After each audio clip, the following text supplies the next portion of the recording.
So, considering the last video where I spoke about a quad exercise tier list went down a bit of a treat, we're now going to do the same thing. We're going to be talking about the hamstrings, and we're going to do a tier list for your hamstring training. So you can basically go through all of the movements you currently do and all of the movements I'm going to call you a sausage for doing. Although we don't have access to all the kit here, we have access to quite a bit of it. And the bits of kit we don't have access to, I will explain anyway because I think they're probably pretty important to discuss. We're going to go through a selection of hamstring movements commonly utilized in people's training, probably your training. And we're going to talk about why they're good, why they're bad, and why they might actually be ugly too.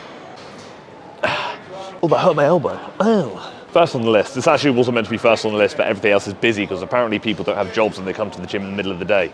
Us. What we're going to talk about is the 45-degree back extension. There are two ways you can do this, actually probably more than that, but there are two primary ways you can do this, one being a bit more glute bias and one being a bit more hamstring bias. We're going to discuss the hamstring bias one today and the glute bias one in a future video. Key thing to note when doing this is it's actually not a bad movement. The fundamental thing when considering how to shift emphasis to the hamstrings will be your legs. You essentially want to make sure your legs are straight when doing so. If they are slightly bent, that may shift a bit of emphasis to the glutes due to something we call active insufficiency, where the hamstrings aren't in the best position, hence the bias shifting to the glutes. In position like so. Could probably actually have this a bit higher. I actually can't be bothered to change the machine because I'm lazy. Lock out the knees to a fair extent, straight legs. As we come down, we're trying to put a nice stretch on the old hamstrings here and up like so. It's a very simple movement to do. Oftentimes people will say to me, but Harry, how can I overload and start utilizing weight? I'm glad you asked. This is one of the movements where you probably go heavier than you think you can. One of the limitations there is people don't trust themselves, and secondly, people don't know how to hold a dumbbell. If you're going to use a dumbbell, what you do is one dumbbell in both hands. Like so, or like so. Whatever's preferred. Boom. Easy as that. If the dumbbells are too light at your gym, what you can also do is grab a barbell. If you're utilizing your grip to any extent, please use straps. You're probably going to need them, and you do not want your hamstring growth or stimulus to be limited by the fact you cannot hold the weight you're using to then overload. With that in mind, I actually rank this as more of an A tier movement, not quite S tier, because I really call S tier top sauce, top sauce. This is bloody good, but not quite exceptional, in my opinion anyway. Next move on the list is actually going to be two movements somewhat back to back that are very similar, but we'll get to that shortly. RDL, Romanian deadlift. A movement that has caused a bit of controversy in the industry when people do speak about how it's not actually that great for the hamstrings due to the slight bend in the knees, shifting that bias over to the glutes, similar to the back extension, and potentially actually shifting a bit of emphasis over to a muscle called the adductor magnus. But we're going to talk about that shortly. RDL, bar in hand, can do it with dumbbells, can do it on the Smith machine, your choice, whoever tickles your pickle. Slight bend in the knees. I think about tucking my old shoulders into my pockets. I'm going to drive my bum back till I can no longer drive my bum back anymore. Slight bend in the knees to allow a bit more of a hinge, then come back up. Simple as that. Oftentimes people will go all the way down, see how low they can get. Fantastic, fantastic, fantastic. That's a bit silly. All you do is shift the emphasis to your lower back. You probably don't want to do that. Laughing. There's truth behind the statement that the hamstrings are slightly disadvantaged due to the slight knee bend. But I counter that by stating, yes, although there may be a slightly better alternative when looking at hinge pattern when purely optimizing emphasis on the hamstrings, I do still think the RDL in any capacity is a bloody good movement, although one might say, due to the slight knee bend, it does shift more emphasis over to the glutes, which I would agree with. I do find the RDL is probably a little bit more comfortable for a lot of people, potentially also easier to learn versus something like an SLDL, which is what we're going to talk about next. And for that reason, although again, I wouldn't quite call it an S tier movement, I still tickle it as an A tier. Moving away from the RDL to an SLDL. And you're pondering, well, Harry, what's the difference? RDL, a bit more glute bias due to the slight knee bend, as I mentioned previously. SLDL, a stiff leg deadlift. The knees will remain at a more consistent and usually straighter angle.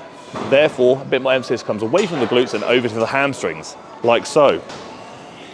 So, you notice with the RDLs, my knees were bending a lot more, and I was encouraging a bit more hip movement and knee bend to allow for my glutes to lengthen slightly more. Now, my legs are going to be a bit stiffer. Don't necessarily need to be locked out, but they will be a little bit straighter, pretty close to locked out, and I'm not going to bend them anymore. I'm still going to drive my hips back, because again, we want that hinge. If we don't have the hinge and we're just going down, the lower back is taking over, and we don't want that. Consistent knee positioning, straighter, hips back, boom. With the legs a bit straighter and the knee angle being more consistent, it doesn't encourage the active insufficiency of the hamstrings, which essentially means that they're in a worse position to produce force. What it does is allow you to shift emphasis over to them and potentially take that bias back away from the glutes, sticking them on the hamstrings, and for that reason, I would actually arguably say, although the RDL is bloody fantastic, when purely looking at the hamstrings, I'd favour this and consider this actually our first S-tier movement of the day.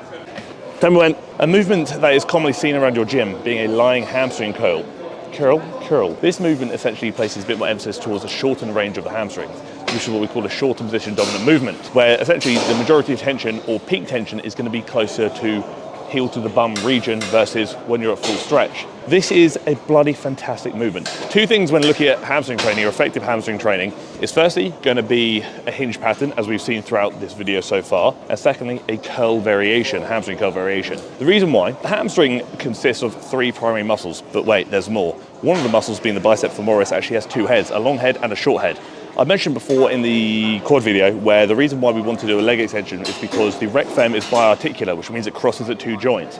The hamstrings are actually a biarticular muscle too, meaning they cross at both the knees and the hips as well. But funnily enough, one of those heads of the muscle, so the bicep femoris long head does cross at both the knee and the hip, but the bicep femoris short head only crosses at the knee.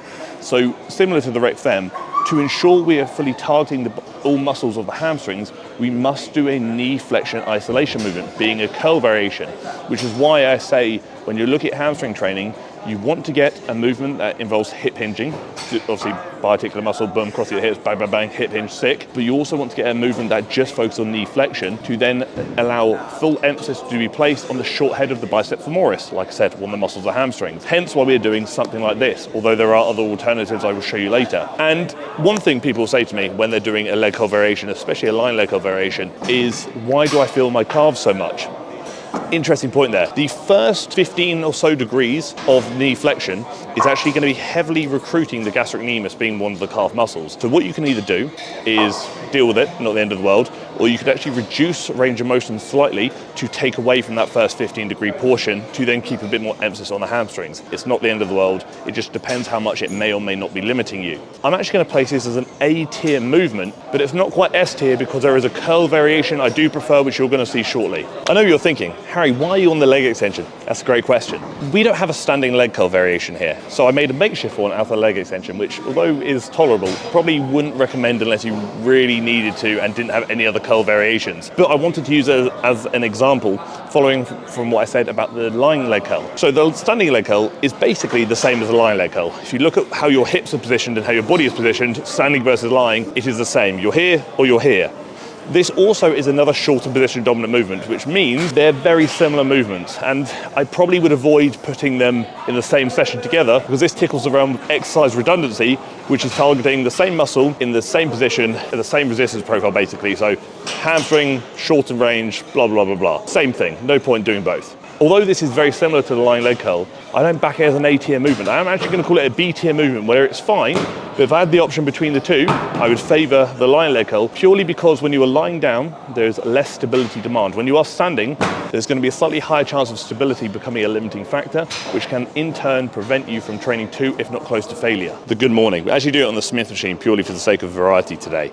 You could do it with the safety squat bar, you could do it barbell, Smith machine, whatever tickles your pickle. Good morning is a fair movement, very similar to the RDL or SLDL, depending on how you do it. Same rules apply. You bend the knees, drive the hips back a bit more, probably going to be a bit more glute dominant. Straighten the legs, going to be a bit more length and range hamstring dominant. The issue is, I find with this, although a good movement, absolutely, if I had the choice between choosing SLDL versus good morning, I would certainly favour an SLDL. Firstly, I do find, for whatever reason, due to this movement's positioning, where there is arguably more spinal compression occurring due to the bar being up here and not being down here, I do find it a little bit harder to load. That being said, from a technical perspective as well, I also do find a lot of clients anyway have a bit more trouble nailing the movement and the hinging pattern with a good morning versus something like an RDL. One of the cues I like to give when doing an RDL or SLDL is almost trying to keep that bar close to your legs, almost running your hands down your legs. That then in turn helps with back positioning and also encourages you to keep the hips back a bit further.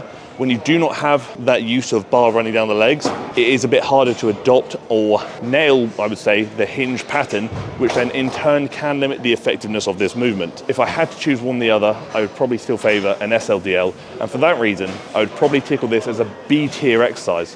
Help. I've spent the majority of this video sitting down, and it's fantastic for me because it means I don't have to stand. I like that. Seated leg curl. Now, another hamstring curl variation.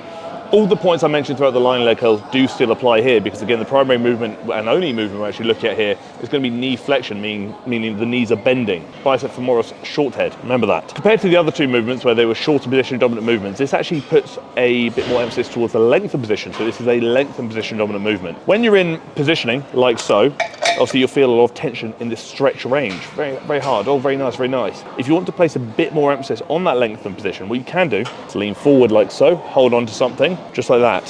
What we want to then do is make sure the lean forward is not coming from us rolling our back, but shifting at the hips. Like I said, the hamstring is biarticular, means crosses at the knees and the hips, hence why this lean forward can stress that length and position a little bit more. The hamstrings are a tricky one, because there are a few movements I would say full range of motion isn't as simple as A to B. Depending on the machine you're using, quite frankly, Life Fitness, this machine, is pants, which is a shame, because Life Fitness, their older stuff was really good. The drop-off I find throughout leg curl variations is quite aggressive, which means you can kind of get to full range of motion for a while, but then it hits hard. And I do question whether there's an argument that doing a few partial reps still count as sufficient reps, in my opinion. And the reason I say that is like a lat pull down. Although I say try and get the bar as close as you can to your chest, provided you're like eye or nose below, you're probably still in the green zone. And I would say the same thing with leg curls. Try and get as many reps kicking the machine as possible, or kick your bum depending on what you're doing. But if you're 20 degrees short or whatever it may be, 20% short, I still call that a green zone of a full rep. Because of the stability demand being very low on a movement like this, because it being a little bit more length and position dominant, and because it does sufficiently target all of the heads of the hamstrings, which we like, I'd actually argue this to be an S tier movement. And if I could genuinely only choose two hamstring movements to do in a training plan, it would be seated leg curl and an SLDL, the landmine RDL. What a waste of time, to be honest with you.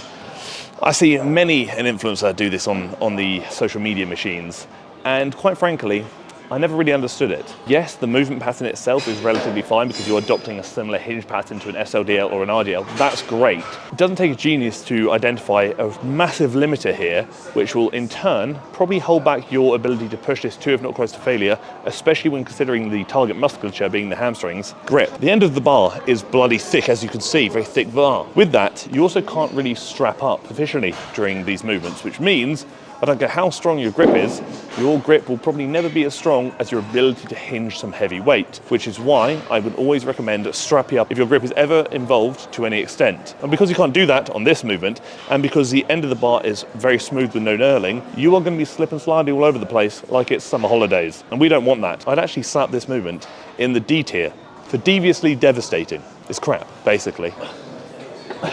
Bit of controversy this time. A lot of people, I see this online. I've seen a few big names preaching this. How many times do you hear somebody say, oh, I do squats or leg press for my hamstrings? What are you doing? Don't stop it. That's me saying, oh, I'm going to go do some bench press for my back. Behave yourself. Come on now. The leg press, regardless of how you do it, is going to be very adductor dominant, very quad dominant, or very glute dominant, depending on your foot positioning, depth, all that good stuff. The hamstrings aren't involved there. And someone will jump up saying, oh, but I really feel my hamstrings when I'm doing the leg press or the squat. Firstly, your hamstrings do help stabilize the pelvis, which may contribute to the sensation you could be feeling when squatting, but the sensation you're probably feeling probably isn't actually your hamstrings, but instead a muscle of the adductors called the adductor magnus, which is very close to the hamstrings. It's very easy to confuse the two, and I don't blame you. We know that the primary function of the hamstrings here is going to be knee flexion. I'm extending my knee, not flexing it against resistance. Therefore, quads, not hamstrings. Behave yourself. Someone's going to pipe up also saying, oh, but the hamstrings are responsible for hip extension, blah, blah, blah. Sure, valid. But riddle me this, Batman.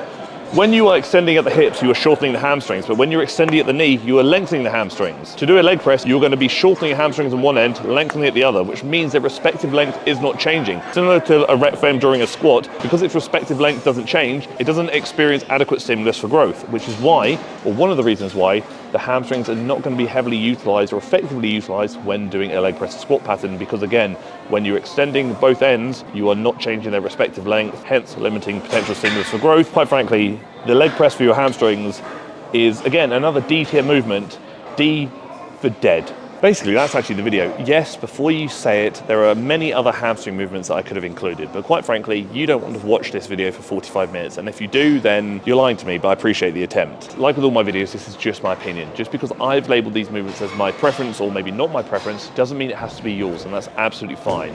In addition to that, you'll actually note that there aren't actually that many awful hamstring movements. There probably are, but I didn't actually include that many because I actually struggled to think of some really bad movements people actually justify as hamstring movements. So most of the movements I've actually included are probably worth programming, but again, not all of them. Like always, if you aren't sure about your training or want some help reach your goals, then all you have to do is fill in the coaching application form down below in the description of the comment section and book in for a free Zoom consultation call with me, and we can talk about all those things and hopefully help you achieve whatever goals you may have in mind, regardless of where you are in the world. If you like the video, like the video. If you tolerate something I've even said, or maybe even learned something from the video, I would very much appreciate if you did subscribe to the channel, because it does mean a lot. Comment down below and tell me what awful hamstring movements I miss and should have slaughtered. Thank you for tolerating me, and thank you for tolerating the video.